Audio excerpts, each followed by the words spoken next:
Olá,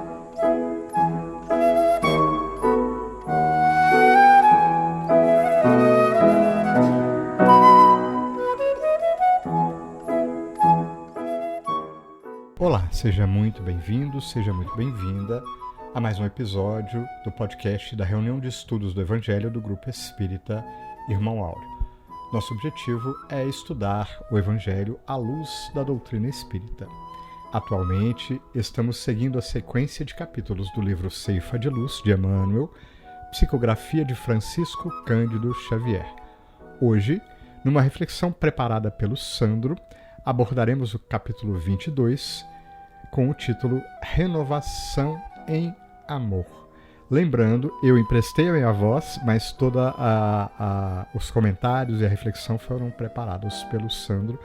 Também não vou dar spoiler, né? Mas está bem interessante. Vamos refletir sobre a felicidade, né? Essa busca nossa de cada dia. Está muito interessante mesmo. Tá bom? Lembrando, a gente sempre coloca na descrição uma série de bibliografias complementares. Já te convidamos a estudar, ler mais, aprofundar sobre o tema, né?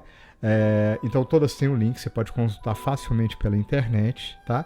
E aqui eu já coloco o segundo convite logo na sequência, porque a gente tem o nosso momento de aprofundar as discussões, tirar dúvidas, fazer comentários, de participação conjunta, que é a nossa live que acontece no mesmo dia do lançamento do podcast, no finalzinho da tarde, tá? Às 10:06 da tarde, 17h50. Já estou te esperando lá, tá? Se você não puder, vai ser uma pena, mas fica gravado, então você pode assistir depois, pode divulgar, pode compartilhar o link, convidar outras pessoas, entrar lá, comentar, perguntar, criticar, fazer qualquer coisa, mas participe com a gente, esteja mais próximo. Esse é o nosso segundo convite.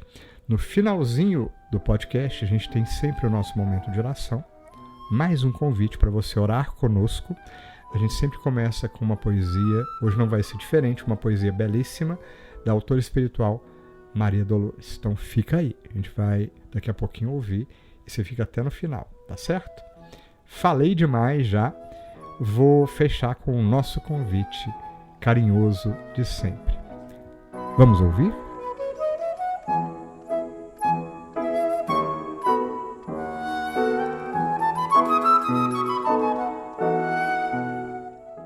Olá, eu sou Fabiano Salles e emprestarei a minha voz para a análise do capítulo 22 do livro Ceifa de Luz de Emmanuel.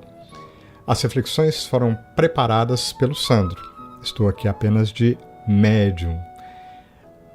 Durante o estudo, tem apenas uma parte meu que eu vou destacar bem para diferenciar, mas toda a reflexão foi preparada pelo Sandro. Vamos a ela? Na parte introdutória deste capítulo, tem uma passagem do Evangelho de Paulo que diz: E vós, irmãos, não vos canseis de fazer o bem. Aqui já temos uma temática interessante para discutirmos. Se há um alerta para que não nos cansemos de praticar o bem, significa que o mesmo ainda não é feito efetivamente, pois o verdadeiro bem não é enfadonho, monótono ou qualquer coisa parecida.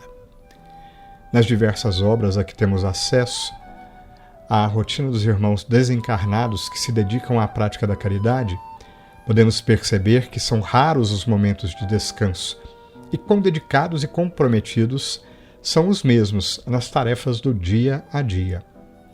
Enquanto revestidos pelo corpo material, pouco nos predispomos em auxílio do próximo, apesar de termos alguns exemplos daqueles que realmente se esforçaram, como Chico Xavier e Irmã Dulce, apesar das limitações impostas pela fraqueza do corpo físico e da eventual carência de bens materiais. Não saindo desta linha de raciocínio, o capítulo em si nos convida a refletir sobre as vicissitudes da vida, que, com frequência, são consequências de nossos próprios atos, seja na encarnação atual ou em vidas pregressas, como bem nos esclarece o capítulo 5 do Evangelho segundo o Espiritismo, Bem-aventurados os aflitos em causas atuais e causas anteriores das aflições. A providência divina, aliada ao livre-arbítrio relativo de que a maioria de nós usufrui, nos possibilita a reparação do mal que eventualmente tenhamos feito. Ao recobrar a consciência dos próprios atos, é esperado que o espírito endividado solicite uma nova oportunidade de convivência com o irmão com quem mal agiu. Dessa forma, as dificuldades enfrentadas durante a experiência terrena devem ser encaradas como bênçãos, como remédio, muitas vezes amargo, mas necessário. Assim como é proposto no título do capítulo, tais expiações representam um convite à renovação, que somente será alcançada se embasada no amor, na compreensão, na resignação, no não desejo de vingança. Aqueles que ainda não detêm o esclarecimento que ora nos é ofertado podem considerar como conformismo de quem assim procede, o que, obviamente, seria uma interpretação equivocada. Aqui eu vou colocar uma parte meu, Fabiano, tá? Acrescentando nessa questão que o Sandro levantou. Muitas pessoas veem em nós, na forma como nós espíritas agimos, nos veem como pessoas que têm uma certa adoração pelo sofrimento, como se nós gostássemos de sofrer. Isso se deve, muitas das vezes, à nossa própria conduta frente ao espiritismo, ou seja, como a gente age, né, de modo incerto, equivocado, às vezes, como a gente se porta e, muitas das vezes, como nós nos expressamos, como a gente fala e também como, muitas vezes, expressamos o nosso entendimento da doutrina espírita. Então isso possibilita essa visão equivocada que o Sandro também se referiu. Entretanto, eu acho que esse podcast aqui é uma boa oportunidade para a gente olhar essa questão. Se a gente for aprofundar o estudo na própria doutrina espírita, a gente vai perceber que, em verdade, o que ela faz é nos convidar a refletir sobre o que é realmente o móvel gerador de nossa felicidade. O que a gente está buscando e o que gera essa felicidade? Quando a doutrina espírita nos proporciona um aprendizado sobre a vida espiritual, que continua infinitamente e não se restringe, portanto, apenas às questões materiais, que são sempre transitórias, cada um de nós é convidado a reavaliar nossos princípios, nossos desejos e até mesmo nossas prioridades.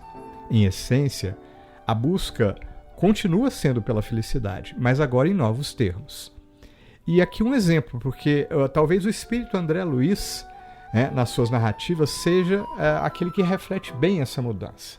Eu vou destacar aqui duas passagens breves. A primeira, no livro Nosso Lar, quando ele cita uma fala do espírito Lísias, e ele diz assim: nosso lar não é uma colônia de espíritos perfeitos. Somos felizes porque temos trabalho. E uma segunda citação do espírito de André Luiz, dessa vez no livro Sinal Verde, aliás, demonstrando que ele aprendeu exatamente essa lição. Está no livro Sinal Verde, e essa fala, essa escrita lá diz assim: quando o trabalhador converte o trabalho em alegria, o trabalho se transforma na alegria do trabalhador.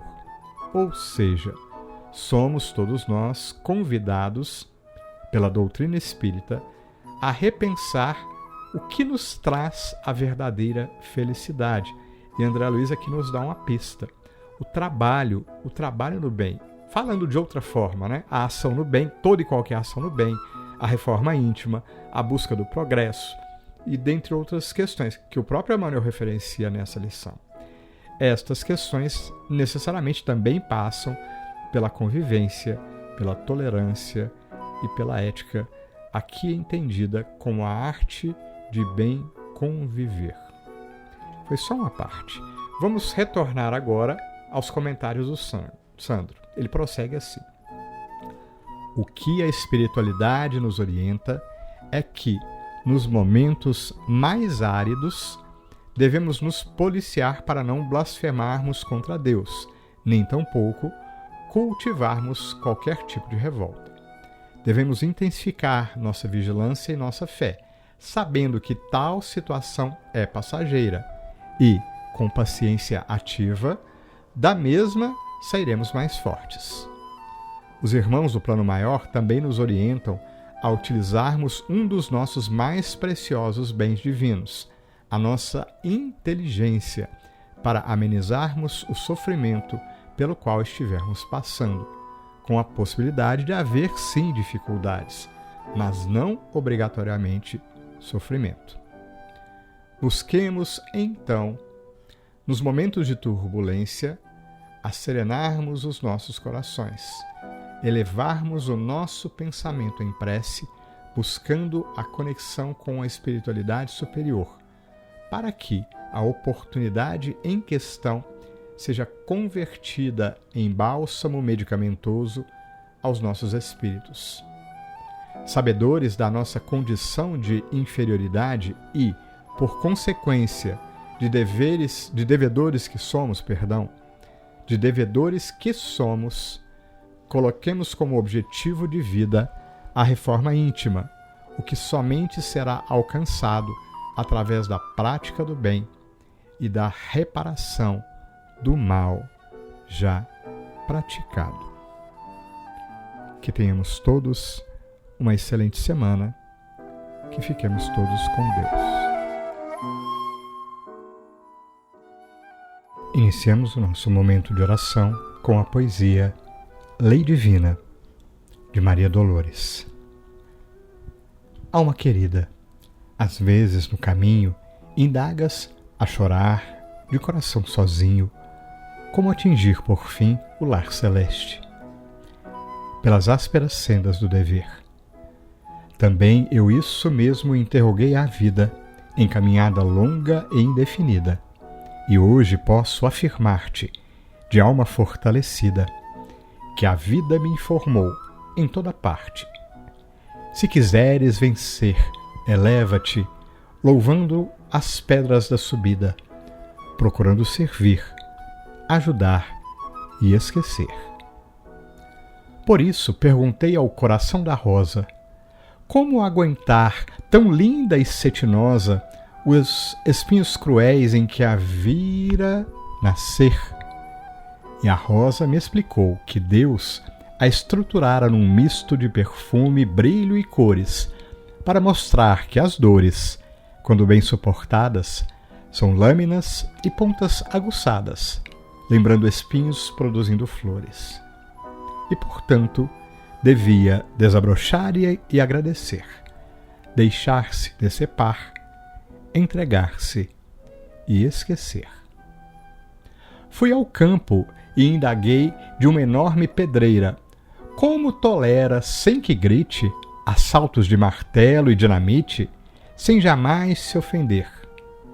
Ela disse que, a fim de oferecer aos homens moradia segura, forte e alegre, é indispensável que se desintegre. E, por esta razão, lhe compete saber, aceitar o progresso, ajudar e esquecer. Fui consultar os rios, fui às fontes e perguntei por que motivo, sendo as águas sustento do homem vivo, tão somente no chão poderiam correr. E todos responderam com bondade que, na missão do auxílio ao mundo todo, precisam abraçar o anonimato e o lodo, aceitando viver em baixo nível para estender na terra o conforto possível, cabendo-lhes assim compreender, perdoar e servir, ajudar e esquecer. Desse modo, igualmente, alma fraterna e boa, por mais que o mal nos fira e a provação nos doa, qual se um punhal de fel nos arrasasse o ser, não te percas do amor na aflição que te invade. A lei divina da felicidade será sempre servir, amparar e esquecer. Amigo Jesus, diante de lições tão claras que chegam até nós, revigorando-nos e fortalecendo-nos, te rogamos, mestre amigo, que estejas conosco uma vez mais, que os teus mensageiros de amor possam estar ao nosso lado e que a eles possamos abrir o nosso coração e o nosso entendimento para enxergar verdadeiramente na vida os caminhos de amor que Deus, nosso Pai, já nos traçou há tanto tempo. Dá-nos a disposição, mestre, de por eles andar. Dá-nos a vontade de esforçar cada vez mais, reconhecendo no trabalho a importante missão que nos deste. Que cada coração que de nós se aproxime possa colher minimamente o nosso melhor esforço por sermos melhores também para com eles. Que a tua luz de amor nos envolva sempre, mestre amigo. Que assim seja.